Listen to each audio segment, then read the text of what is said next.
Good morning students. जैसे कि कल मैंने आपको बताया था कि मैं आपको बताऊंगी कि डायलॉग राइटिंग कैसे करते हैं। तो डायलॉग कंप्लीशन कैसे करने, पहले आप देखिए यहाँ पे एक शॉपकीपर और एक कस्टमर के बीच में कुछ डायलॉग्स दिए हुए हैं एग्जाम्पल के लिए। तो कस्टमर कहता है what is the rate of kaju barfi. तो शॉपकीपर कहता है ₹600 पर केजी सर। कस्टमर कहता है pack half a KG for me. Shopkeeper कहता है in a minute sir.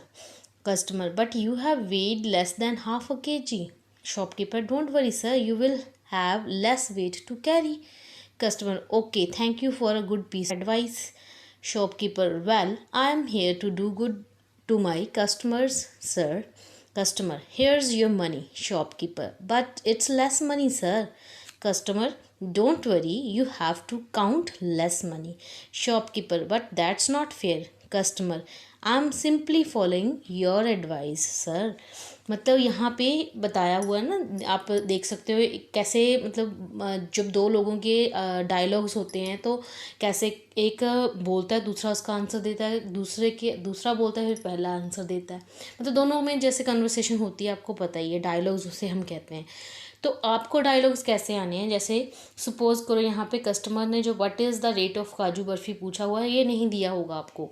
Shopkeeper का आंसर आपको दे दिया होगा कि ₹600 पर केजी। तो आपने इस आंसर से आपने समझना है कि कस्टमर ने क्या पूछा होगा, ठीक है ना। क्या पूछा होगा कस्टमर ने कि शॉपकीपर ने आंसर दिया है ₹600 पर केजी, ठीक है। पहले आपको सिचुएशन बता दी होगी कि एक कस्टमर है जो शॉप में मिठाई वाली शॉप पे जाता है काजू बर्फ़ी ख़रीदने के लिए। उन दोनों में जो डायलॉग्स होते हैं उनको आपने कंप्लीट करना है। तो आपको पता चल गया कि काजू बर्फ़ी ख़रीदने गया है वो, इसीलिए शॉपकीपर ने रेट बताया है 600 पर केजी। इट मीन्स कस्टमर ने क्या पूछा होगा कि what is the rate of kaju barfi, तभी उसने आंसर दिया है ₹600 पर केजी सर। तो इस तरह से आपको डायलॉग आने होते हैं कि एक पर्सन के डायलॉग को दे दिया जाता है, दूसरे पर्सन का डायलॉग मिस कर दिया जाता है। तो जो पहले पर्सन का डायलॉग जो है उसको आपने समझ के, देख के, पढ़ के, पहले वाले पर्सन ने जो बोला उससे अंदाज़ा लगा के आपने दूसरे वाले के डायलॉग को लिखना होता है, समझ के कि इसने क्या बोला होगा, कि इसने ये आंसर दिया है, इस जिसके आंसर में ये दूसरे वाला ये बोल रहा है तो उसने क्या बोला होगा कि पहले वाले ने ये बोला, पहले वाले ने क्या बोला होगा कि दूसरे वाले ने ये आंसर दिया। मतलब दोनों के ही जो डायलॉग्स हैं बीच बीच में कहीं कहीं मिस कर दिए जाते हैं।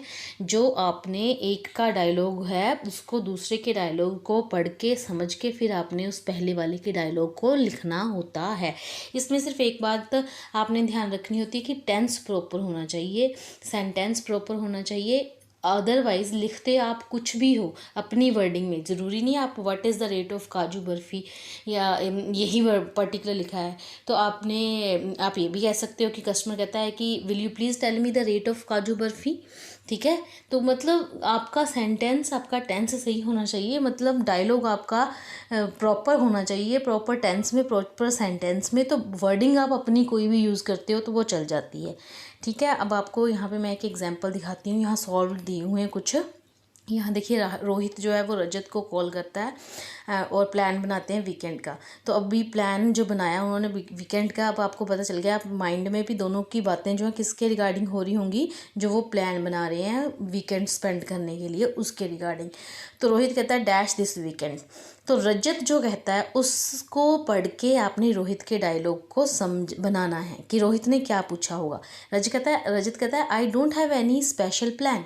तो रजत ने क्या कहा होगा कि what is your plan for this weekend, what are you doing this weekend, what do you want to do this weekend. मतलब कुछ भी जो अप्रोप्रिएट टेंस में हो और अप्रोप्रिएट सेंटेंस में हो वो आप यहाँ पे डायलॉग के रूप में लिख सकते हो। तो अभी देखो फिर रोहित कहता है how do you like the idea dash the zoo. तो ये सारी चीज़ें जहाँ ब्लैंक्स दी हुई हैं, ये आगे देखिए इसके आंसर्स भी दिए हुए हैं। तो वही देखो what are you doing this weekend, what do you want to do this weekend, what are your plans this weekend for this weekend. कुछ भी आप लगा दोगे वो सही हो जाता है। बट आपको जो डायलॉग्स आने हैं उसमें मैंने हर एक ब्लैंक के लिए 4 ऑप्शन दिए होंगे, आपने राइट ऑप्शन को पिक करना है, बस आपके लिए बहुत इजी है। अदरवाइज़ आपको पता ही हमारा जो ऑब्जेक्टिव 10 पेपर है, इसलिए आपको ऑप्शंस दे रहे हैं, अदरवाइज़ आपको खुद अपने डायलॉग बनाने होते हैं। ठीक है ना, आपने जैसे मतलब रजत का डायलॉग दिया है तो रोहित के डायलॉग को आपने रजत के डायलॉग के अकॉर्डिंग पूरा करना होता है कि ये उसने रजत ने कहा है तो रोहित ने क्या कहा होगा। ठीक है ना, आंसर जो आपको मिल रहा है, एक का डायलॉग आपको सुनने को मिल रहा है तो दूसरे का हम समझ ही जाते हैं कि उसने क्या कहा होगा, जो दूसरे पहले वाले ने ये कहा होगा, जो दूसरे वाले ने उसको आंसर में ये कहा। ठीक है, तो इसी को हम डायलॉग कंप्लीशन कहते हैं। ये आप बहुत ईजी है ये, इसमें सिर्फ आपकी टेंस मिस्टेक नहीं होनी चाहिए, टेंस प्रॉपर लगे होने चाहिए, फॉर्म्स ऑफ वर्ब प्रॉपर होने चाहिए, वर्ड भी यूज़ कर सकते हो। ठीक है, आप ये देखो, आपको ये मैं पिक्स आपको सेंड कर दूंगी, आप एक बार डायलॉग ये कंप्लीट करके खुद भी देख लेना। नेक्स्ट है अब ये अगेन फिर वही है, डायलॉग्स ही हैं। ठीक है, अगेन ये उसके आगे है जो मैंने आपको बताना था एरर करेक्शन के बारे में। एरर करेक्शन आपको पता ही, आप करते आए हो, छोटी क्लासेस में भी की है कि हर एक लाइन में एक एरर होती है, आपने वो पहचाननी होती है, फिर उस एरर को पहचान के आपने सही वर्ड उसकी जगह कौन सा आना है वो लिखना होता है। बट इसमें भी आपको बहुत इजी है, मैंने आपको 4 ऑप्शंस दिए होंगे जिसमें एरर भी दी होगी, करेक्शन भी दी होगी, तो आपने पहचानना है कि हर एक लाइन में कौन सी एरर और करेक्शन वाली बात जो है वो सही है, कौन सा ऑप्शन सही है।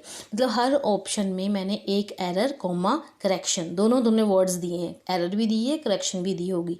आपने पहचानना है सिर्फ कि पूरी लाइन में जो मैम ने हमें 4 ऑप्शन दिए हैं उसमें से कौन सा ऑप्शन सही है, कौन सी एरर और करेक्शन वाला जोड़ा जो है, पेयर जो है वो सही आ रहा है, ये आपने देखना है।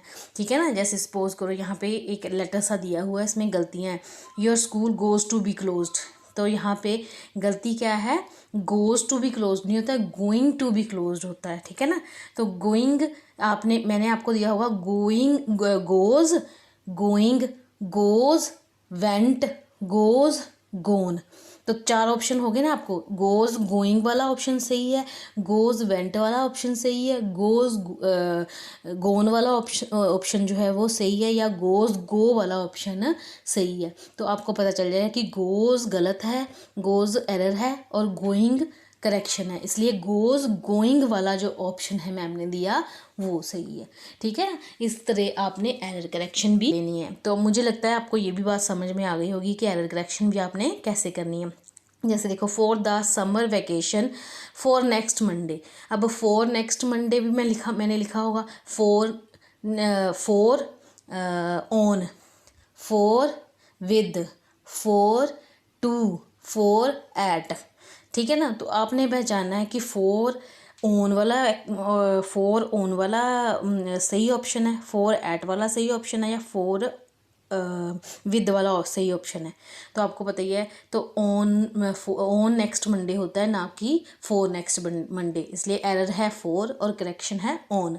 जब ये दोनों चीज़ें मैंने एक मतलब हर ऑप्शन में दो चीज़ें दी होंगी, एरर भी करेक्शन भी, तो आपने सिर्फ वो पर्टिकुलर जोड़ा, पर्टिकुलर पेयर पहचानना है कि पर्टिकुलर पेयर एरर और करेक्शन का कौन सा सही है, वो आपने चूज़ करके लिखना है। तो आई थिंक आपको क्लियर हो गया होगा।